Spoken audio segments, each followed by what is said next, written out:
जय श्री महाकाल दोस्तों। कैसे हैं आप सब? आशा करता हूँ कि आप सब बढ़िया ही होंगे। कमेंट करके अवश्य बताइएगा। आज के इस वीडियो में आपके लिए पूज्य गुरुजी पंडित प्रदीप जी मिश्रा की सत्यम शिवम सुंदरम शिव महापुराण कथे के 6वें दिवस की कथा का सार, उपाय और महत्वपूर्ण संदेश आपके लिए लेकर आए हैं। यदि किसी कारणवश आज आप ये कथा ना सुन पाए हो तो इस वीडियो को अंत तक ज़रूर देखना। कथा के प्रारंभ में गुरुजी कहते हैं कि 100 वर्ष की ज़िंदगी होती है मनुष्य की। उसमें से आधे से ज़्यादा समय व्यक्ति सोने में गंवा देता है, बाकी समय यहाँ वहाँ घूमने में, और जो कुछ शेष समय है वो लक्ष्मी की प्राप्ति में लगा रहता है। आप लक्ष्मी के पीछे जितना भागोगे वो आपसे दूर चली जाएगी। पैसे को जितना पकड़ने की कोशिश करोगे वो आपके हाथ से छूटता जाएगा।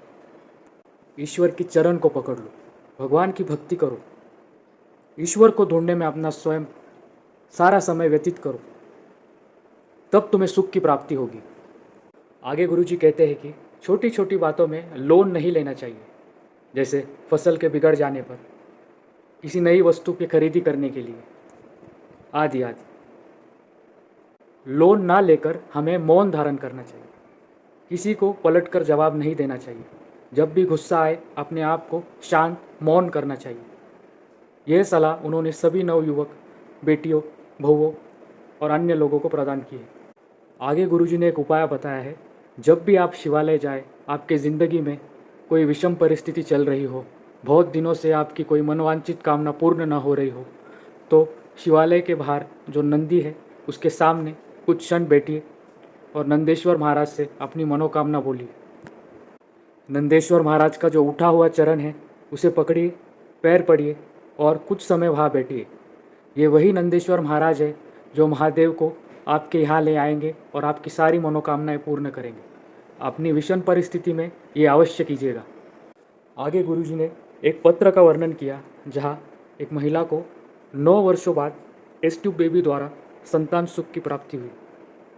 सभी डॉक्टरों ने उन्हें कह दिया था कि इस जन्म में आपको संतान सुख नहीं मिल सकता, लेकिन उनकी भोले बाबा पे अटूट श्रद्धा और विश्वास होने के कारण उन्होंने अपने घर से 2 से 3 किलोमीटर की दूरी पर शिवालय होने के बावजूद भी वे प्रतिदिन शिव मंदिर जाती, शिव जी पे एक लोटा जल चढ़ाती।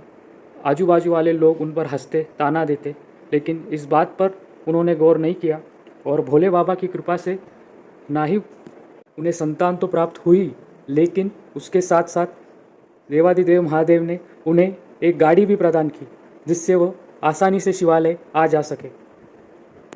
आगे गुरुजी कहते हैं कि यदि आप किसी से भी कर्जा या लोन लेते हो तो एक ना एक दिन आपको वो चुकाना ही पड़ता है, लेकिन यदि आप देवादिदेव महादेव से कुछ मांगते हो तो कालाधिपति आपके भंडार भर देता है और ना ही उसे आपको उन्हें लौटाना पड़ता है। कर्जा लेकर दुखी होने से अच्छा 2 सूखी रोटी खाकर भोले बाबा की भक्ति करिए और अपनी सारी परेशानियों को भोले बाबा पर अर्पित कर दीजिए। सत्य रूपी शिव को एक बार जिसने प्राप्त कर लिया उसे जीवन में कहीं जाने की ज़रूरत नहीं पड़ती। उनका जीवन सुंदर बन जाता है। मंदिर और शिवालय में अंतर होता है। मंदिर में भगवान की एक बार प्राण प्रतिष्ठा हो जाने पर वे वही विराजित हो जाते हैं, वे कहीं आ जा नहीं सकते। लेकिन शिवालय में जो नंदेश्वर महाराज मंदिर के बाहर होते हैं, भोलेनाथ प्रदोष काल में माता पार्वती के साथ नंदी पे विराजमान होकर जो सच्चे मन से भोले बाबा की भक्ति करता है, उनके द्वार पहुंचकर उनका जीवन खुशियों के भंडारों से भर देते हैं।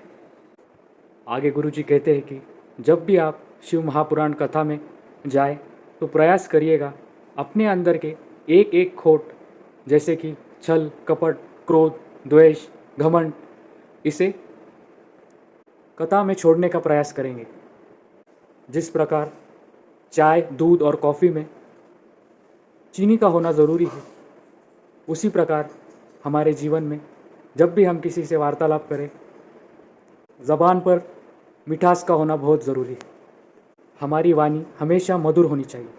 मधुर वाणी से आप दुनिया को जीत सकते हो। आप शिव जी पे एक लोटा जल, शिव भक्ति या शिव प्रचार, शिव प्रसार किसी भी माध्यम से करते हो तो स्वयं भगवान भोलेनाथ आपको उसका 1000 गुना फल प्राप्त करते। आगे गुरुजी ने कुछ पत्रों का वर्णन किया। रेणुका गणेश उपाटे जालना से। इनके बेटे के गले में गठान हो गई थी, वोकल कॉर्ड काम नहीं कर रही थी। डॉक्टरों से जांच कराने पर इनकी वोकल कॉर्ड अब कभी ठीक नहीं हो सकती, ऐसा मालूम पड़ता है। परिवार में किसी ने उन्हें शिवजी पे एक लोटा जल और पशुपति व्रत के बारे में बताया। शिवजी पे अपार श्रद्धा और निष्ठा के साथ उन्होंने पशुपति व्रत और शिवजी पे एक लोटा जल का क्रम लिया और भोले बाबा के असीम कृपा के कारण पशुपति के 5वें सोमवार के दिन ही उनके बेटे की जो गले की गठान थी वो गल गई और उनकी वोकल कॉर्ड की रिपोर्ट भी एकदम नॉर्मल आ गई। अगला पत्र सुनीता गांजवे, छत्रपति संभाजी नगर से। 2018 में उनके पति के मुंह में कैंसर हो गया था। 2 से 3 ऑपरेशन करने के बाद भी कोई सफलता नहीं मिली।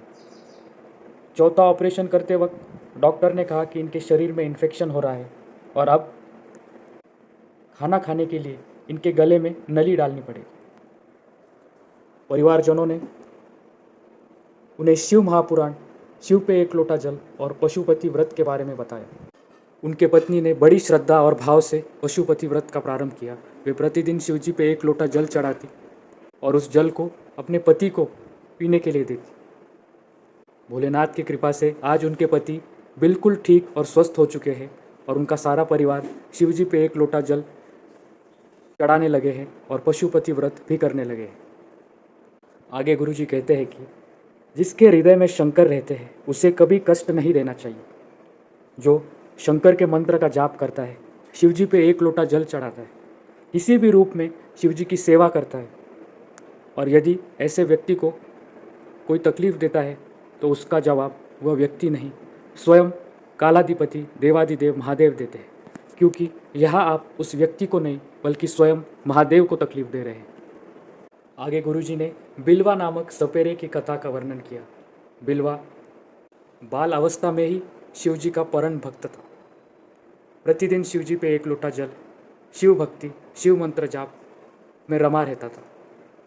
जैसे जैसे बिलवा बड़ा होते गया, उसकी शिव भक्ति, शिव पर का विश्वास, अटूट श्रद्धा और दृढ़ और मजबूत होने लगी।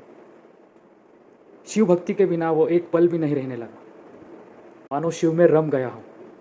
ये सब देखकर उसके परिवार वालों और आसपास के क्षेत्र के लोगों को बहुत तकलीफ होती थी। परिणाम स्वरूप उन्होंने बिलवा पर जहरीले सांप छोड़ना प्रारंभ कर दिया ताकि वो शिव भक्ति ना करे, शिवालय ना जा पाए। लेकिन बिलवा शिव भक्ति में इतना रम चुका था कि उसे वो जहरीले सांप भी मामूली नजर आने लगे। बिलवा प्रतिदिन शिवजी पे चढ़ाए हुए दूध को